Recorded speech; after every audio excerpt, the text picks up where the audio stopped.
welcome to the September 18th, 2023 Eugene City Council public hearing. Thank you for joining us in this hybrid meeting format.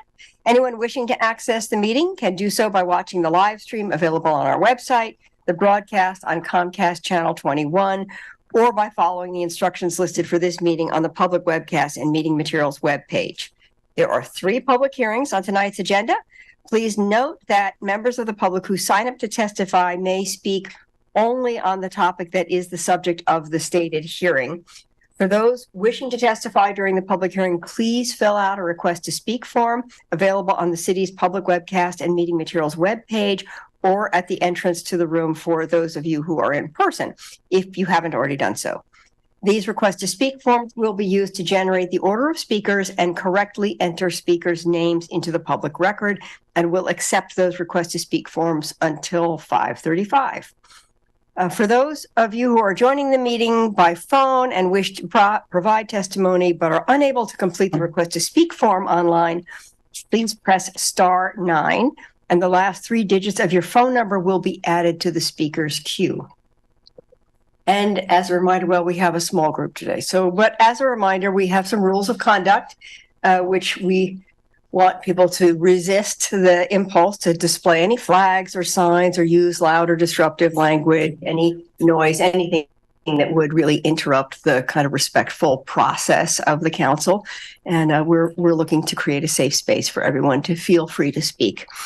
And we want to be able to hear them. But you're always welcome to wave your fingers in silent support.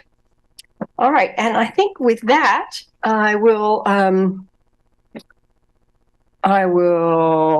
open the first public hearing, an ordinance establishing the SHM Historic MIMS Houses Special Area Zone and amending the Eugene zoning map.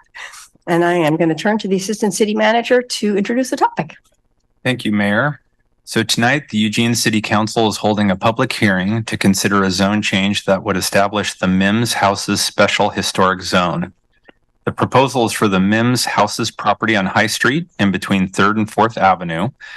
Establishment of this special historic zone for the property will help ensure the long-term preservation of the MIMS houses and continue the site's productive and historic role in our community. Tonight is a public hearing only, and deliberations are scheduled for October 9th. Okay, thank you very much. The City Council's role in this process is to approve with modifications, or deny the application. The decision-making process for this application is considered quasi-judicial. So we will use a quasi-judicial format for this public hearing. And to start, do any councilors need to disclose any bias, conflicts of interest, ex parte communications, or abstentions pursuant to EC 9.7065? No one here, no one online. Okay, that's great. All right, thank you. Let's see. I think we can skip over that. So testimony presented at this public hearing should be directed toward the applicable approval criteria or other criteria that the speaker believes apply to the decision. The applicable approval criteria for this zone change are located in Eugene Code sections 9.3020 and 9.8865. The full text of that code section is available in the findings attached to the AIS for this public hearing. The failure of anyone to raise an issue accompanied by statements or evidence sufficient to afford the City Council and parties an opportunity to respond would preclude appeals on that issue. For quasi-judicial proceedings, once the public hearing is open, speakers will be called in the following order. First, those in support, including the applicant. Second, those with a neutral position. And third, those opposed. If you would like to receive future notice of this application and become an interested party, please provide your name and mailing address with your testimony or reach out to staff with this information. And with that, I already did this, but I'll now open the public hearing. And I believe that we have the honor of being joined by Willie and Sally Mims, who are applicants in this process. And I'm wondering if you'd like to come forward and make a statement. I will do the talk.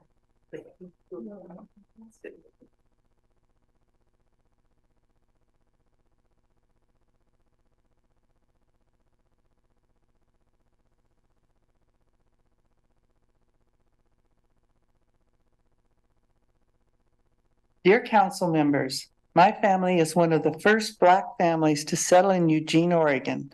I can remember seeing white-only signs on some businesses. It was through an act of kindness that my family became the owners of 330, 334, and 336 High Street, the historic Mims houses. Although I love this city, it has not always loved me back. Over 6 years ago, I began to explore the possibility of rezoning my childhood home with the idea that flexibility in use would enhance opportunities for improvement and maintenance. History will reveal that traditional financing has not always been open to people of color. It will also reveal a systemic racism in urban planning that has been used to create income and wealth gaps in our society. Maintaining ownership has not been without struggles. My mother was served with an eviction notice for non-payment of HUD historic preservation loan, but we had documentation that all payments were made on time. Without resources to hire an attorney, we turned to legal aid. It took them 2 years to straighten out a mess we did not create. This is how many Black families lose property, and we were fortunate. My intention is not to point fingers, but to seek fairness. The historic Mims houses represent more than architectural interest. They are culturally important to the community as a whole. Our goal is to preserve this rich history and create a legacy my family, other Black families, and the city of Eugene can be proud of. The historic Mims houses are the longest Black-owned property in the city. It is vitally important that the rezone to Special Historic Mims House Historic Zone be approved. Lastly, we want to express our appreciation to all the people who have put in time and energy to get us to this point. It is humbling to understand that Eugene is a community that cares for all of its citizens.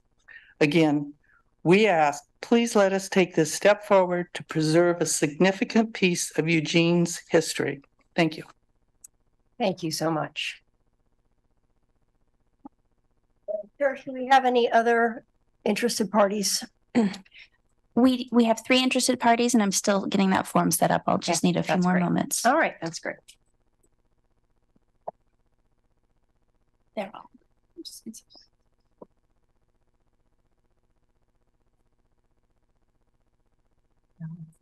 Yeah.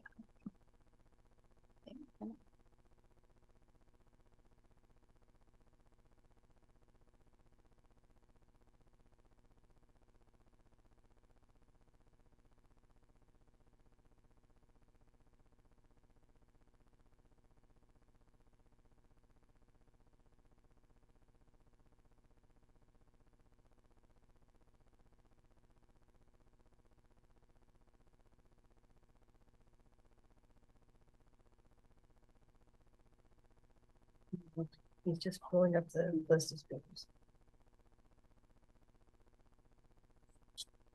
Yeah, there we go. Right. So we have 3 speakers in support of this topic and none neutral or opposed. If you have signed up to speak via Zoom, please take this time to ensure that your screen name in Zoom includes your last name and matches the name you used to sign up to speak. I will announce 2 speakers' names at a time. If you are providing testimony via Zoom and you are the next speaker, I will promote you to panelist status. And when it is your turn to speak, you can unmute and turn on your camera if you wish. If you are announced as the next speaker and physically in the room, please move to the seat in the front row designated for the next speaker. When it is your turn, you may come to the podium. Please leave any bags you may have with you at your seat. When you are called to speak, please state your name, address, and whether you support, oppose, or are neutral to the proposed code amendment before beginning your comments. You will have 3 minutes to speak. If you are watching the meeting, the timer should be visible. A yellow light will come on when you have 15 seconds to complete your comments. The red light indicates the end of the 3 minutes. For those who have connected to the meeting via phone and don't have the benefit of seeing the timer, please be aware that your microphone will be muted at the 3-minute mark. Please note that screen sharing or displaying information on the screen is not allowed, and any misuse of the platform or violation of the council's code of conduct will result in immediate termination of speaking privilege. Our first speaker this evening is Sydney Nyland, followed by Al Johnson. Give me just a moment to promote Sydney to panelist.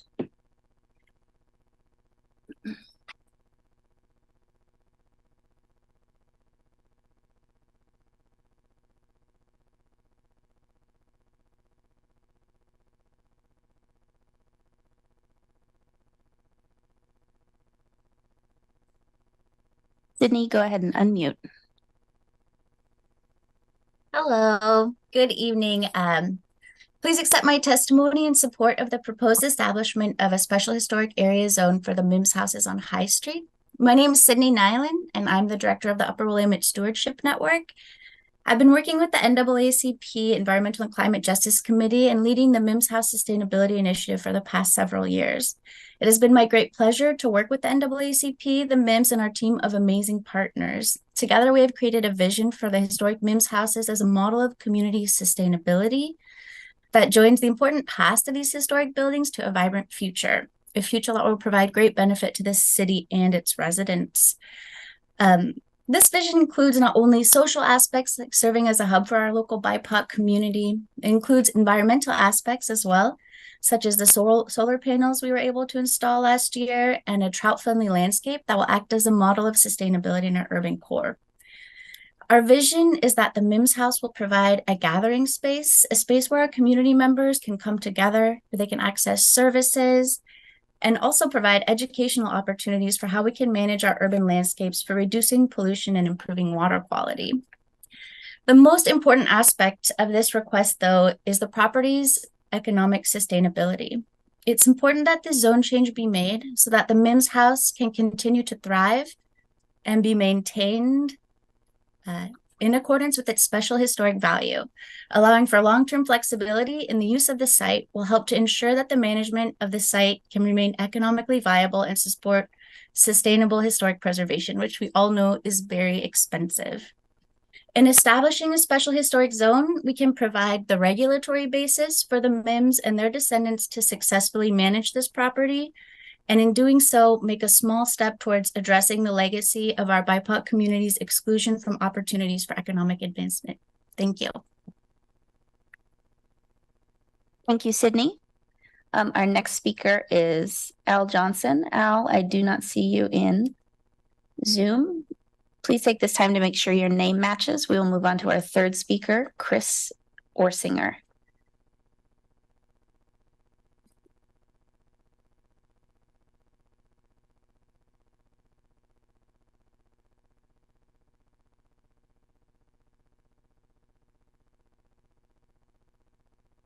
Thank you for this opportunity. My name is Chris Orsinger. I live at 2914 Adams Street in Eugene, Oregon.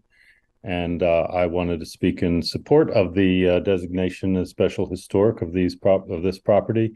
I was a member of a coalition of organizations and businesses that was working out the solutions and implementation and funding for the solar panels and the planning for the zone change as a viable way to address the long-term environmental sustainability of the property, as well as its economic sustainability, so that a little bit more flexible uses could be available in the future to adapt flexibly to changes that cannot be fully foreseen, but certainly align with the present use by NAACP to further enhance its use as a community hub of sorts for our Black community and BIPOC community. So I just want to say it's been a great community collaboration among entities, including the Upper Willamette Stewardship Network and NAACP, but as well as Long Tom Watershed Council, who's done a great bit of work on this, and local planners and legal advisors, as well as Rainbow Valley Design and Construction, who helped prepare the house for the solar installation, and Advanced Energy System, which donated a great deal of support to the installation. So I think these kinds of collaborative solutions to address what is a big issue in our culture today, racial equity among them, as well as addressing climate, implementing climate solutions aligns very well with the city's goals for both climate and equity. So I encourage you to approve this change, and I hope it becomes, the site continues to become enhanced as a kind of in situ museum of our history, so we can learn from it and always improve our community in how we treat people and how we learn from our history. Thank you very much. Thank you, Chris. Al Johnson did not appear in Zoom. Al, if you're in the room, please let your presence be known. Mayor, that was our final speaker for this topic. Thank you very much. Thank you to those who provided some testimony. Are there any staff comments in response to this hearing at all? Looks like none. No. Okay, you're good. And any questions that counselors want to ask of staff on this? All right. Yeah, Mayor, I have a quick clarifying question, if I may. I was blessed enough to be at the Mims House twice in the last 2 weeks. I saw a for rent sign. How does this historical designation help or hinder the family to be able to rent now or in the future?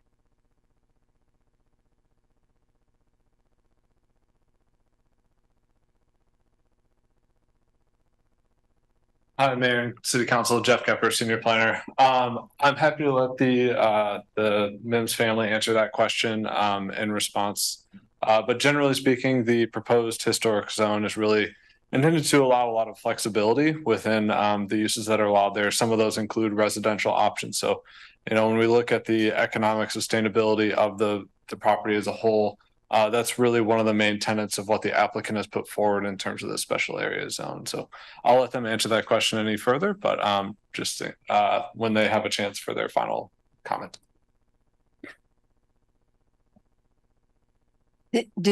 Sally or Willie, do either one of you want to speak to that at all, or is that Jeff's response adequate? I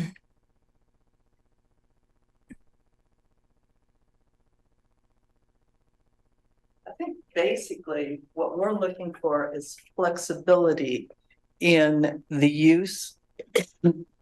Historic homes, I don't know if you've been inside one, but their rooms are small. And sometimes residential use isn't always as easy a use as perhaps a small office. So it's just looking for flexibility. At this point, we use it for residential, and that's what the for rent is, because that's the zoning. We're hoping to make the change and be able to expand on the potential for rental, which would help the economic factor of the houses. Okay, thank you. There are no other questions from council. I will now close the public hearing, and unless there are objections from council, I will also close the record for this code amendment. Okay, that is closed. As a reminder, deliberations and possible action are scheduled for October 9th, 2023. Thank you so much. And with that, we are ready to move on to the second public hearing of the night, an ordinance concerning the Skinner Butte height limitation area and downtown riverfront special area zone. And again, I will turn to Assistant City Manager to introduce the topic. Thank you, Mayor. This public hearing is for a city-initiated amendment to the Skinner Butte height limitation area and downtown riverfront special area zone. It is intended to allow for additional development opportunities in our downtown. The amendment would allow for an additional 30 feet in building height for a single parcel located on High Street between 4th and 5th Avenues. Thank you. The City Council's role in this process is to approve with modifications, or deny the application. Just as with our last item, this decision-making process is considered quasi-judicial, so we will use a quasi-judicial format for this public hearing. This will require me to repeat some previous sections that are required for each hearing. So to start, do any counselors need to disclose any bias, conflicts of interest, ex parte communications, or abstentions pursuant to EC 9.7065? Okay, seeing none. Let's see, have staff received any challenges to a counselor's impartiality submitted to Eugene Code Section 9.7065? Not seeing anything. Okay. Testimony presented at this public hearing should be directed toward the applicable approval criteria of Eugene Code Section 9.8065 or any other criteria that the speaker believes apply to the decision. The failure of anyone to raise an issue accompanied by statements or evidence sufficient to afford the city council and parties an opportunity to respond will preclude appeals on that issue. For quasi-judicial proceedings, once the public hearing is opened, speakers will be called in the following order. First, those who support, including the applicant. Second, those with a neutral position. And third, those who are opposed. If you would like to receive future notice of this application and become an interested party, please provide your name and mailing address with your testimony or reach out to staff with this information. And with that, I will open the public hearing. And I believe we are joined by Community Development Director Will Dowdy, who will speak as the applicant's representative. So I give you the floor. Good evening, Mayor and Council. Thank you for this opportunity to speak. And as you just said, my name is Will Dowdy, the Community Development Director for the city. The city is the applicant for this process, and I'm representing the city as the applicant. We're talking about a building located at the gateway of the downtown riverfront at a pivotal location on High Street and Fifth Avenue, which is one of our downtown great streets, and at a key entrance from downtown to this riverfront district. The proposal in front of you is to amend the code to increase the height of construction allowed on the property from 500 feet above sea level to 530 feet above sea level, which is an effective height of approximately 70 feet to 100 feet of buildable height. If you look at the height standards for the riverfront district, the intent of the code is very clear. Broadly speaking, the heights are lower at the river and return to downtown heights as you move away from the park and the river. The gradation is interrupted at parcel 3A because of the overlapping regulation of the Skinner Butte height limitation area, which significantly reduces the height limit on this parcel. The height limitation area exists to protect views to and from Skinner Butte, so I'd like to focus my comments on that. With Holst, the architect working on this site, we have analysis of the potential impact on these views of a taller height limit. Because the parcel is more than a quarter mile away from the top of the butte, you have to be in a very specific segment of land southeast of the butte for the building to be in the same line of sight. We found that if you stand in the area behind the federal courthouse, the difference between a building of 70 feet or a building of 100 feet is observable, but all views of the butte from this spot will soon be blocked by the young trees that are planted along the roadway. As you get closer to the subject property, the views of the butte are increasingly blocked by the highway viaduct, regardless of the building height that ends up being built on the property. And then once you emerge on the other side, your views are then blocked by the building on the adjoining parcel, the one that's currently under construction now, which is built within the existing height limits. So that's as you move up along that section, getting closer and closer to the building, closer and closer to the butte. Now, from the top, when you look from the top of the butte back down, the building will indeed be visible, and it'll be more visible at a taller height limit. But the views that it impacts will really only be of the other buildings that will be built at the downtown riverfront site. The building sits significantly or sufficiently to the west of the river that at that point, when you're up on the butte, the building won't impact any views that you have of the river. There's an opportunity with this to build a better gateway for the district consistent with the rest of the height limits for the riverfront. The additional 30 feet can then be an opportunity for 3 more floors of buildable area, an opportunity to support community values. Thank you. Thank you. Church, do we have any other interested parties? We have no interested parties for this topic. Okay, well, that shortens that process. So can't imagine there's a staff response to no other parties since we've just heard from the staff. Are there any questions that counselors have? All right, I'm seeing none. So with that, I close this public hearing, and unless there are any objections from council, I will also close the record for this code amendment. Okay. And as a reminder, deliberations and possible action are scheduled for October 11th, 2023. And with that, we're ready to move on to our third public hearing of the evening, an ordinance concerning climate-friendly and equitable communities parking standards. And again, turn to Assistant City Manager to introduce the topic. Thank you, Mayor. This public hearing is to receive testimony on the state-mandated climate-friendly and equitable communities, also known as CFEC, parking reform ordinance. The Planning Commission unanimously recommended approval of the ordinance on August 1st of this year. Council held a work session on September 13th of this year. The draft ordinance implements option 1, eliminating required parking minimums citywide. If the CFEC ordinance isn't effective by December 31st, the state's rules will automatically prohibit enforcement of off-street parking minimums after that date. Questions raised by councilors at the previous work session will be addressed in the AIS materials for the work session scheduled for deliberation and action. Okay, thank you. I will now open the public hearing. Please note that the City Council will continue to accept written testimony following the close of the public hearing and up to action on this item. You may submit your remarks and any other written testimony to the email or mailing address provided on the public notice for this item. Written testimony will be provided to Council. If you would like to receive future notices about the proposed land use code amendments, please provide your name and mailing address to staff located in the back of the room. Testimony presented at this public hearing should be directed toward the applicable approval criteria or other criteria that the speaker believes apply to the decision.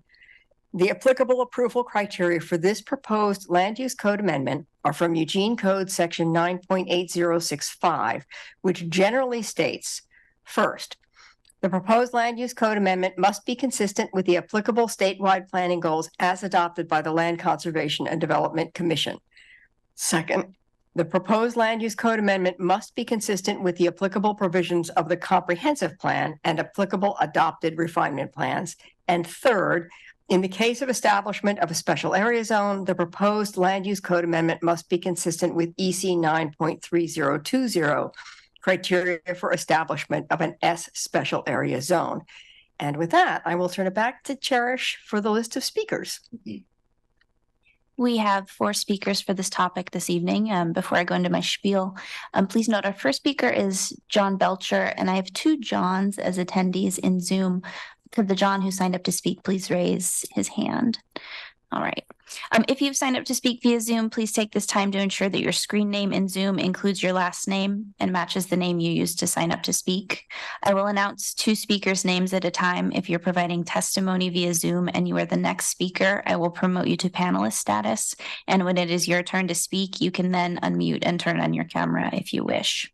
If you are announced as the next speaker and physically in the room, please move to the seat in the front row designated for the next speaker. When it is your turn, you may come to the podium. Please leave any bags you may have with you at your seat. When you are called to speak, please state your name clearly and for your Eugene residents, your ward or neighborhood, if known, before beginning your comments. You will have 3 minutes to speak. If you are watching the meeting, the timer should be visible. A yellow light will come on when you have 15 seconds to complete your comments. The red light indicates the end of the 3 minutes. For those who have connected to the meeting via phone and don't have the benefit of seeing the timer, please be aware that your microphone will be muted at the 3-minute mark. Please note that screen sharing or displaying information on the screen is not allowed, and any misuse of the platform or violation of the council's code of conduct will result in immediate termination of speaking privilege. If you have documents to give council, please place them in the council inbox basket near the podium. And all right, our first speaker this evening will be John Belcher, followed by Dan Wilson.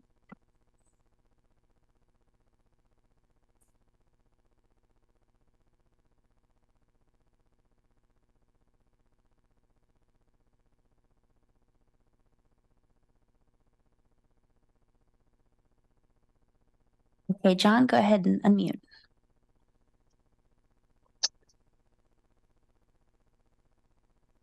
Good evening. My name is John Belcher, and I reside within the boundary of Ward 7.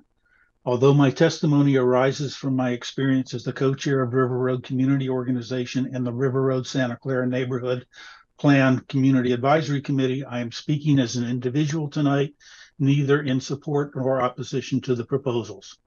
My concern tonight is not the provisions of any of the proposed ordinances to implement the climate-friendly and equitable communities parking standards, but to the inevitable parking conflicts that will occur when new developments are built with reduced on-site parking. Until we transition away from our reliance on personal vehicles, there will be an increase in on-street parking and more conflicts for that parking. This is likely to generate more demand for enforcement of parking regulations, but the current parking program isn't prepared to deal with this increased workload, and here is why. First, the program is funded from parking meter revenue, neighborhood parking permits, etc., which have significantly declined during the pandemic, so the program is resource poor. And parking staff typically operate during normal business hours, while in many residential neighborhoods, parking conflicts primarily occur in the evening hours and weekends when people return home. This means parking enforcement is least likely when enforcement is most necessary. And finally, 76% of the streets in the River Road neighborhood and 54% of the streets in the Santa Clara neighborhood are under Lane County jurisdiction, which has limited parking regulation standards and typically one individual, the waymaster, who primarily enforces abandoned vehicle violations.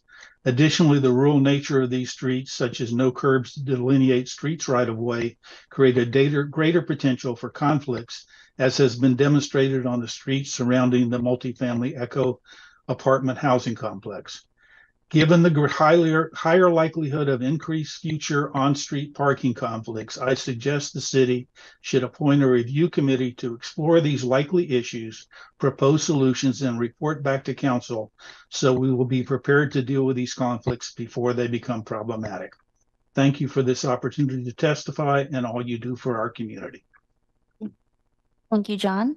Our next speaker is Dan Wilson, followed by Peter Newstein.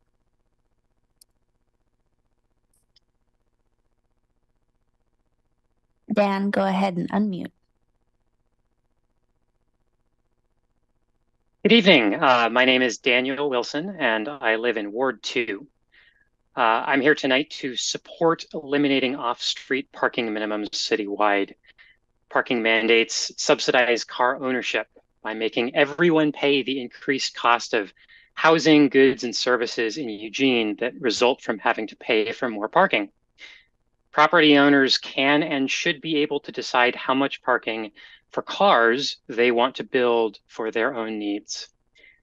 Parking minimums also increase the distance between neighbors. Further distances mean that walking, biking, and rolling is harder, which has an outsized impact on those people who are least able to drive, like my children and my grandparents. Fewer restrictions on parking, meaning that we can build things closer together and create more wealth in more walkable neighborhoods where neighbors know each other. Finally, in a post-climate change world, it has become ever more obvious that we cannot afford to have everyone getting around with cars all the time. Mandating parking makes driving easier.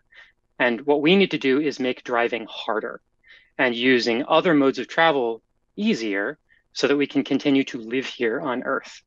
Thank you. Thank you, Dan. Our next speaker is Peter Newstein, followed by Sarah Stockwell. Hi, Mayor and Council. My name is Peter, and I live in the Amazon neighborhood. So I can't afford a car, so I'm thankful to live in a city that's mostly accessible by bike. But given the parking mandates in Eugene, I'm forced to pay for the cost of the building parking lots that I don't use every time I pay rent and every time I buy groceries. Parking at these places is often free, despite the fact that we know it's expensive to build parking lots. This means that the costs must be passed on to the customer. It makes sense to me that businesses may decide to provide lots of free parking spots in order to earn customers. But I think that it's wrong for the city to mandate extremely specific numbers of parking spots for businesses when those businesses don't think that so many are necessary. Even more frustrating is that these mandates work against the sustainability goals of the city. Mandating parking in cases where it's not needed creates a city environment that centers the car. All the spaces that could be used for shops and housing are being used to store people's cars. This means instead of being able to live close to my job, I have to bike past seas of asphalt that absorbs heat in the summer and flood the streets in the winter. This just isn't a place to engage in the more sustainable forms of transportation, such as walking and biking. The city of Eugene is growing fast, and it seems that every other block has some construction going on. And I hope that the new developments are not forced by the city to build more parking than they need. This is why I think that we should get rid of these costly parking mandates that the city imposes on small businesses. Thank you for your time. Thank you, Peter. Next, we will hear from our final speaker, Sarah Stockwell. Hello, Council. My name is Sarah Stockwell. I live in the friendly neighborhood on 19th Avenue. I'm here to voice my support as well for option 1, repealing all parking mandates. The parking minimums are, as my fellows Dan and Peter have stated, it's subsidizing car ownership. I own a car. I also own a bike. I often choose the easier riding my car to work, but I appreciate when I have to, and I'm going to a place that has less parking because it encourages me to ride my bike or walk there or carpool. So voicing my support of that repeal and maybe even supporting taxing parking revenue on those asphalt eyesores that we have around, sometimes housing cars and often sitting empty. So thank you. Thank you, Sarah. Mayor, that was our final speaker. Thank you so much. I appreciate hearing the testimony from everyone, and I now close the public hearing. Council will continue to accept written testimony following the close of the public hearing until action is taken. You may submit written testimony to the email or mailing address provided on the public notice. Written testimony will be provided to council. If you would like to receive future notices about the proposed land use code amendments, please provide your name and mailing address to staff located in the back of the room. And with that, I open it to are there questions or comments from councilors at this time? All right, I am not seeing any. And so with that, thank you all. We are adjourned.